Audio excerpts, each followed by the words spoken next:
What's up, fanboys and fangirls? Welcome to episode number 21 of the Group Meeting Podcast here at fanboysanonymous.com. I'm your host of the panel, Tony Mango, main man over at Fanboys Anonymous, and joining me on this podcast, we've got Chris the Dace Man. Dace. Hey, I apologize in advance. We've got Caroline Oliveira. Hello. And Eddie Siqueira. Straight from church. Yes, that is a contra. Because we'll be speaking of a controversial subject, nothing better than the house of prayer to do so.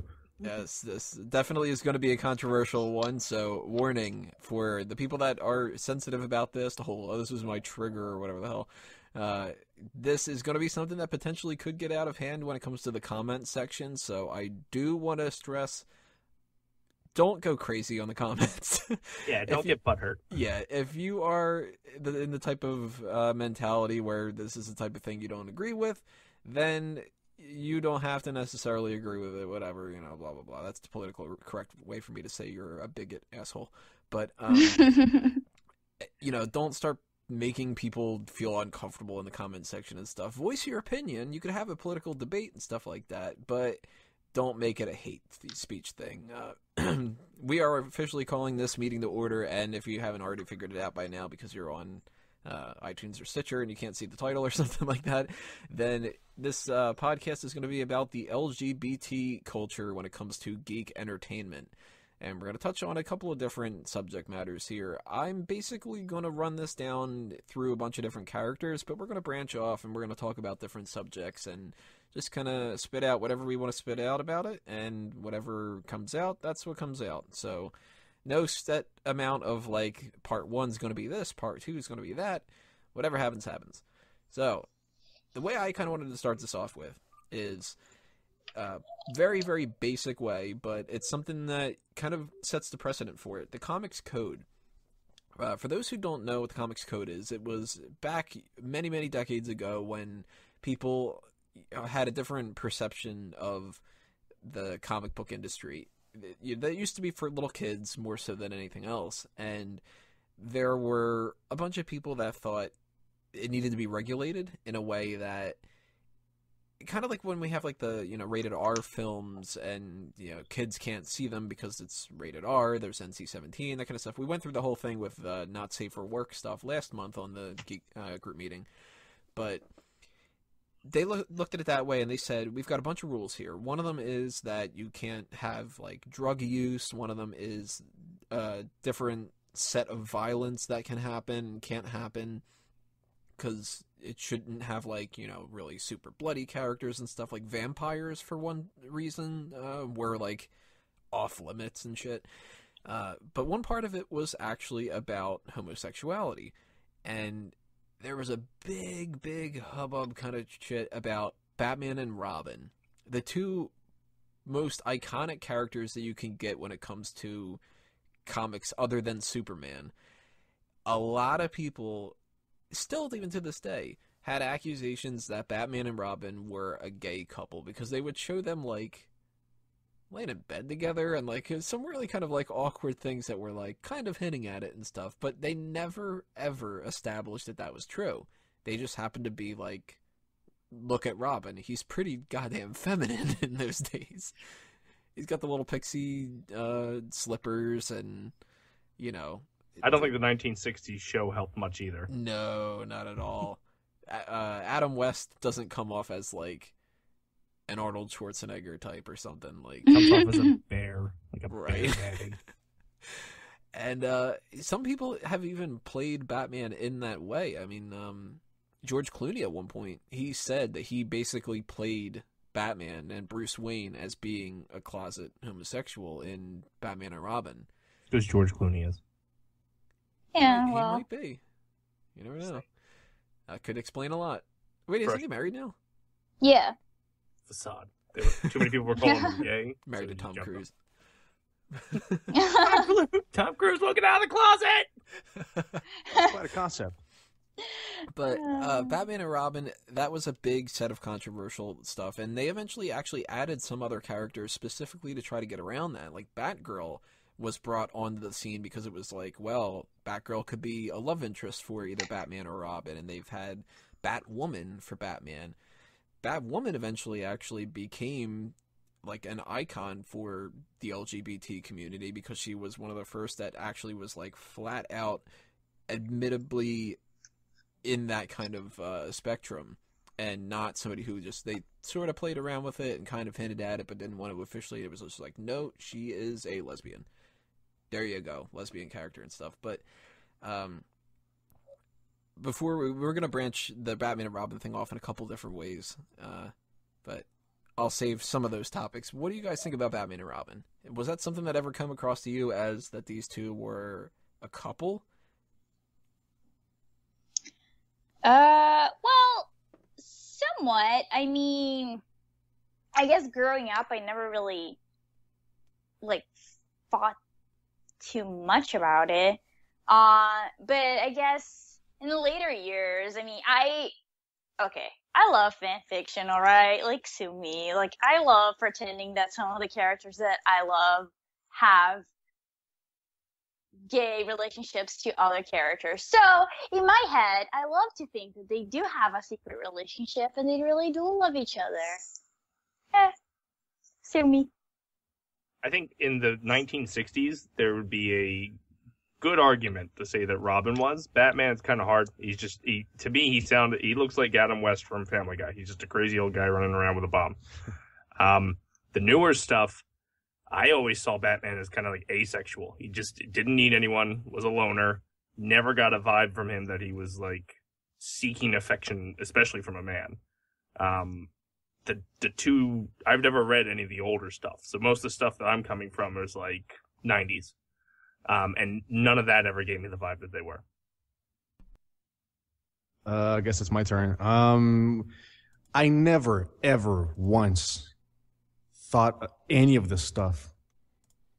When I was growing up, or as a teenager, or even as an adult, it's weird that sexuality is such a big part of any human being's life, but when it comes to this kind of stuff, I mean, fiction is just one way or another. Maybe not today. Today you have all sorts of types of fan fiction and whatever else, but as long as I was growing up, that was never something you just kind of wonder about. Everything was two-dimensional. Like, okay, Batman fights crime and that's it. Or, Spider-Man fights crime, or the X-Men, or whatever. You'd read Lord of the Rings and there's like no sex in there. And I don't know. It was a different world. I suppose, like, as a teenager, my frustration of not having a girlfriend or anything of the sort, just made me go into that kind of world where it's like, oh, I don't have to worry about sex here because there's no sex here. There's definitely in Lord of the Rings, though. Look at how Sam looks at Frodo. Yeah, dude. But you know what? Like, I never ever saw. No, really. Even in the whole like, making fun of, when you're a kid, especially growing up in the. I'm a little old. I don't care. Growing up in the late '80s and early '90s, it's like, when you're a kid, and it's like everything. You call something gay. Mm. You'd call something gay and say, "Ha, that's totally gay," as in it sucks. Right. Like, I mean, obviously nowadays I catch myself thinking, "Ha, that's totally gay," and I'm like, "Shit, that You're like, oh, doesn't that could be mean offensive." it." Like, yeah, no, not even offensive. Like, it's just like I reprimand myself in the way that's like, that doesn't mean anything anymore. Mm. It's like back in the day, calling somebody a dork actually meant calling somebody a penis. Dork actually meant penis. Yeah, really, I learned that from The Far Side. Speaking of calling somebody penis, I mean, it doesn't help Batman and Robin's case that Robin's name is Dick. Oh, it's terrible. Yeah, it's just. That's the worst possible choice they could have made. I mean, his name's Richard John Grayson, and they're like, we should call this guy Dick. Richard John? You'd think at one point they're like, Richie, Rick, Richard. Fucking, even when they were going to do like a spin-off kind of thing of Smallville, and it was going to be Grayson, and it was going to be following Robin, and they were going to call him DJ on there for like Dick John Grayson, but even John is another name for Dick. Yeah, exactly. Or they might go like, oh, you know what? Let's change it completely. Let's just call him like Benjamin. Yeah, BJ. Oh wait, BJ's kind of taken already. Yeah. So I mean, there's malice everywhere you want to see it. Right. right? Like, Honestly, I'll be very, very straightforward. It's so early in the podcast. I think this whole sexuality bullshit is just a big marketing thing. I'm not saying it's not sincere sometimes. It's not legitimate. For instance, I thought, I know Tony didn't like the movie. I think it was Tony. But Chasing Amy is one of my favorite romantic comedies of all time. It's the best romantic comedy of all times. It's just, and it's totally regarding, it's got totally LGBT, like it's in that universe. It takes place in that universe. And in the conflicts of that universe, but it does it tastefully, It's not like it's, for instance, the whole Dumbledore's gay thing. One day, I don't know, I was just like talking with my sister about Harry Potter or something, and then she's like, "Oh, I read all the books and they were awesome. The movies are not as good, but they're still cool." And then blah blah blah blah blah. And suddenly she mentions that, oh yeah, by the way, the author, whatever her J.K. Rowling, she mentioned that Dumbledore is gay. I'm like, what the fuck are you talking about? Like, that is so random. That is so useless. That's not a part of that kind of world, Yeah, it doesn't have any effect on the story. It's even with Luke Skywalker, and Leia kissed, it didn't. That's not what the movie is about. It's not about the incest. It's not about that. And Han Solo hooking up with Leia. That's not what it's about. Obviously, when I grow up, I'm like, hey, he's gonna bang her. That's cool. But I'm like, I don't care. I never cared about that stuff. What if the first draft to Return of the Jedi was all about the incest? Well, no, that was actually them getting Han Solo. It's like Leia's going like, we got to get Han, and Luke's like, do we really? Bringing it back to Batman, though, that is something that they've played around with for years and stuff. And like I said, with you can make the dick jokes and stuff like that. They obviously have made jokes about this over the years, and one of the best representations of that was the SNL TV Funhouse sketches of the Ambiguously Gay Duo, which clearly were Batman and Robin. I mean, they were just ersatz versions of them, and they played that trope up immediately and to like a 10 out of a 10 kind of blatantly obvious. And that was the whole joke of the whole thing, was just like them rubbing up on like the car was shaped like a giant penis, and everybody's just like, you don't see this shit, and they're like, what? That's our car. Like, yeah. But that was a great way to like make fun of the situation like that. And that's not making fun of gay people. It's making fun of, look at how gay these two characters used to be, even though they're not gay. Like, I always thought that was a great send up of that. Some people probably could have been offended, but do you guys think that was offensive? I don't know what offensive is. Like, honestly, like, you can throw anything in my face, like, it won't be offensive. So I'm not a good judge of offensiveness. What about you, Dace? Is that something that was like crossing a line? Oh, absolutely not. And I think it gave us two great actors out of that, too. That's where Stephen Colbert and Steve Carell kind of got their foot in the door for Saturday Night Live. Colbert was one of them? Colbert was, I believe, A, and G, I think it was Carell. Huh. I didn't know that. Yeah. Rob Smigel is the one who created it, and he usually did the other voices like, you guys are on a dick. And they're like, oh, I'll say it. Like, it's my car. I didn't think it was offensive. I think it was funny. It was more so making fun of Batman and Robin than it was, like, the gay community. So just the fact that they're oblivious to riding dildos to the street. Well, eventually they got to a point where they decided, let's have kind of the same, kind of a little different. There's been not anywhere near as much when it comes to Batman and Robin in comparison, but some people have, of course, like Caroline mentioned, she checks out the fan fiction and stuff. I guarantee there's fan fiction out there of Batman and Superman. And oh, yeah. Eventually it got to the point where they made Wildstorm made the Authority, a group of characters, kind of their own, like, darker Justice League. And two of them, the different versions of Batman and Superman, Midnighter and Apollo, are a gay couple. And they are flat out a gay couple. They've been married. They kiss on the panels, that kind of stuff like that. And that was something that, of course, rubbed a lot of people the wrong way. And it was just like, we can't see this and stuff. The people that are really, like, anti this whole entire thing and stuff.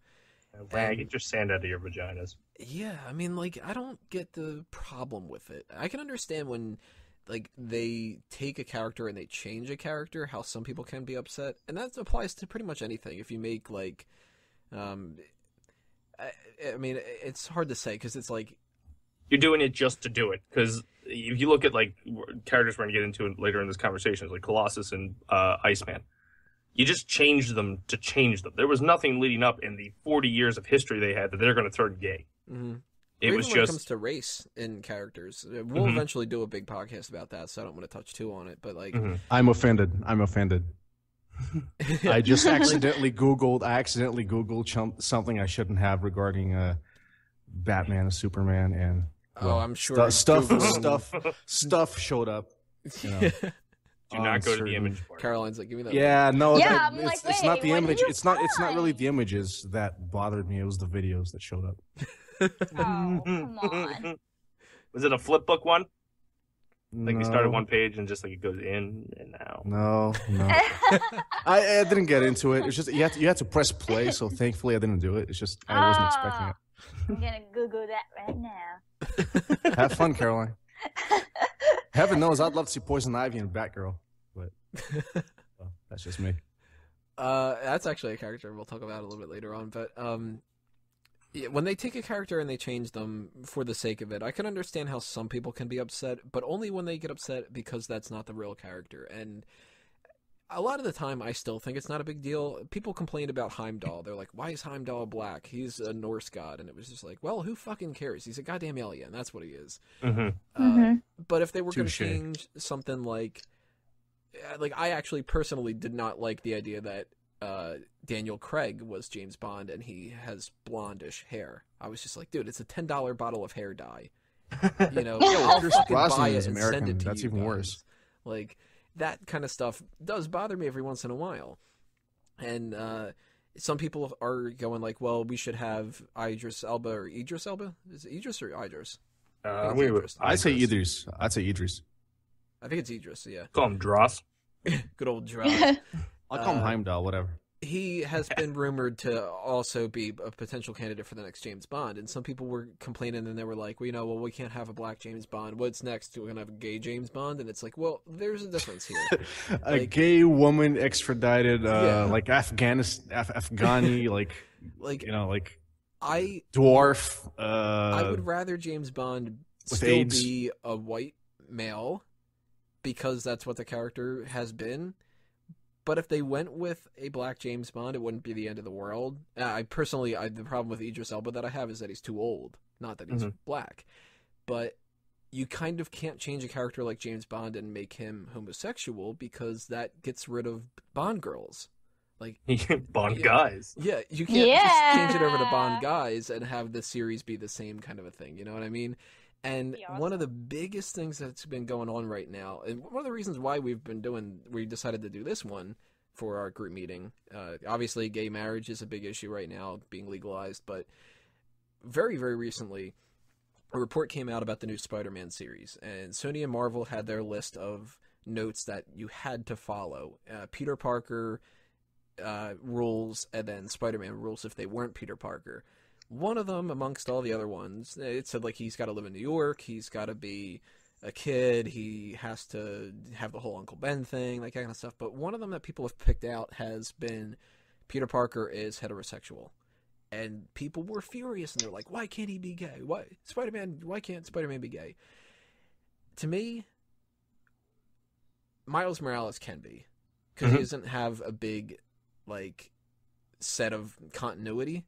Miguel O'Hara can be. A lot of these other kind of versions of them. Spider-Ham can be. I don't give a shit. But Peter Parker, one of his big aspects of his character is his love interests. Whether it's Gwen Stacy, Deborah Whitman, Indira Jamani, or whatever, or, of course, everybody's, like, number one that they go to, Mary Jane. If you got rid of that, and you made it like he was interested in Harry Osborn, you've just completely got rid of one of, like, the characters for a female to play in these movies. There goes the female lead. You don't have it anymore. You know, and that's a problem that people would then complain about and be like, oh, there's just all men in this movie, there's nothing for women. Okay, well then you can't have it both ways. I mean, you technically can if you wanted to make him bisexual, but that's like, why change it for the sake of it? Like, why would you need to change Peter Parker to make him a gay character just to represent the gay community. When Stan Lee even pointed it out, he said, yeah, Peter Parker's heterosexual. Why don't you make a different gay character, a new one, and make him really important, or her really important, and just be like, just make a new character. You can make new characters all the time. Do you guys think that Peter Parker could be gay, or is that like the type of thing where these people are, blowing it out of proportion and stuff? I personally think it's the minority getting louder than the majority. There's most of us that do read the comics don't even know. Sometimes, like, that leaks and we go, whatever, and we just move on. And then it's the ones that get a hold of it and like, well, now we got to take the Capitol and take down flags and stuff like that. Those guys go crazy, and it kind of just amplifies from there. Like you had said, make a new character.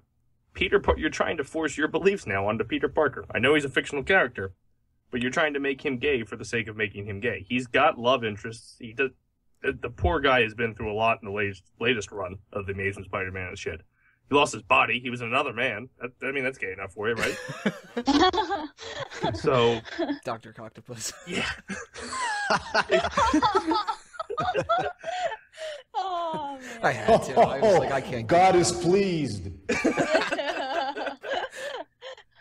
But I mean, just don't change a character for the sake of changing a character. There, like you said, he's defined. Most of his actions and most of his decisions are defined on base of his relationships. The whole Civil War arc in the comic series, he didn't want to unmask because of Mary Jane, because of Aunt May, because of all the people he puts in danger. And I don't think you get that sense of urgency if he's gay. Because the other guy's probably a superhero too. So he's got a crush on Tony Stark, and yeah, he's like, he can defend himself. He's banging Cap on top of the American flag. That'll set a lot of people off. Caroline's buying that issue. I am. Like, write it up right now. But it's got to be Falcon Captain America, not Steve Rogers. Well, because then you got to work in the ethnic kind of issues too. Interracial flag banging. They do have a character called the Flag Smashers. Is it going after the Confederate flag right now, or am I sidetracking completely? What about you, Caroline, though? If you saw somebody like a Peter Parker suddenly become gay on screen or something like that, as a woman, would that kind of offend you to be like, well, why can't he be with Mary Jane? Not really. It would just be, to me, just like you guys been saying, you would just feel really forced. You would just be like almost like a marketing strategy to make his story somehow more inclusive or diverse or something like that. I mean, I feel like he's just such a well-established character as he is. Like, I don't see what would be the point of changing his sexuality right now. If they did change it, though, it wouldn't make me not like him or I mean, bottom line is that I don't really even like Spider-Man anyways, but it wouldn't whatever, okay? Let me live. I'm not hurting anyone.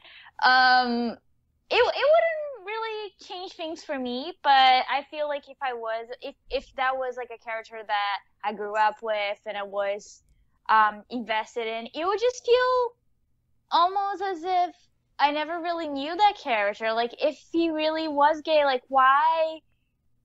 Like, was it all a lie? You know what I'm saying? Like, almost like I would feel betrayed as a fan. And I feel like bottom line is that that's like the worst thing you can do to fans is when you show that character that they grew up with, that they really love, they read all the stories, they've seen all the movies, all of a sudden you change them. Oh yeah, by the way, like they did it with Dumbledore, like out of nowhere. It just kind of feels, I don't know, like it would make me kind of upset in a way that I just felt that character was, I didn't know that character, that everything was just a lie. So it would just like upset me on that level, but not really, if Mary Jane was there or not, like whatever, bitch, like bye. I don't really like her either. So, but yeah, I just feel like it wouldn't make sense. Like, I would love if Marvel did come up with like a very like strong character that, just happened to be gay. But if it was done like as if it's not like a big deal, which would be impossible to do right now, because I feel that if they did do that, they'd exploit the hell out of it. Oh yeah, 100%. But that brings up a good point, though, because one of the issues with Peter Parker that people always bring up, and actually one of the reasons why they went back to a teenager for this new series for Marvel, they say, the core of the Peter Parker character is relatability. And the reason that the character became popular to begin with was because he wasn't a teenage sidekick to an adult superhero. He was a teenage superhero. So teenagers could identify with him.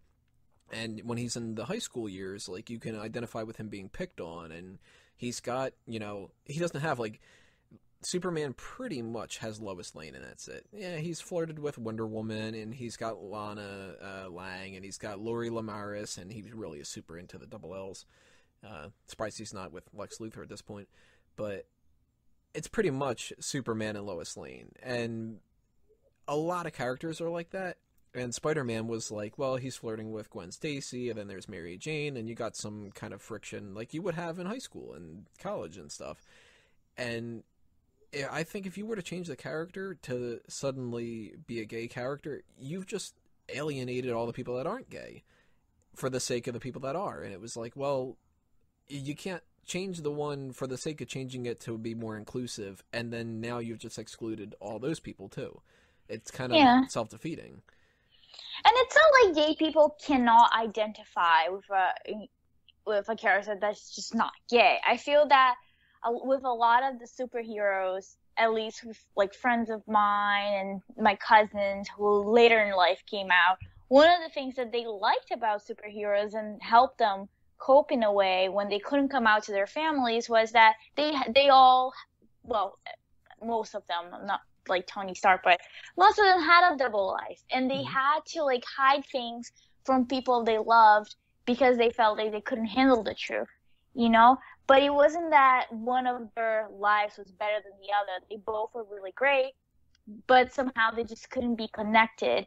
And I feel like that's also a valid point. Like, it doesn't matter if like a character is really good, it has really good development, and it's something that people can connect to. It doesn't matter if you like penis or vagina or both, or if you're into bondage, or if you like eating shit. Or look, it doesn't matter if a character is good. It's good. Oh, do you want to hear more? I have like a whole list. Try me. They really better not make Peter Parker a character that's into like fecophilia or something like that. They'll just be like, yeah, Mary Jane's cute and all, but her shit. That bathroom. Oh man. Or like, what's the term? People that are into trees. Suddenly they're like really in a group. Oh, hang on, I'll look it up. Yes, please do. Hang on. It's got to have something with like arbor in it or something. Yeah, it's arbophilics, something like that. I don't know, but I saw many videos, very interesting videos. Oh. Huh. Yeah, so those are for the group people out there. Shout out to my friends.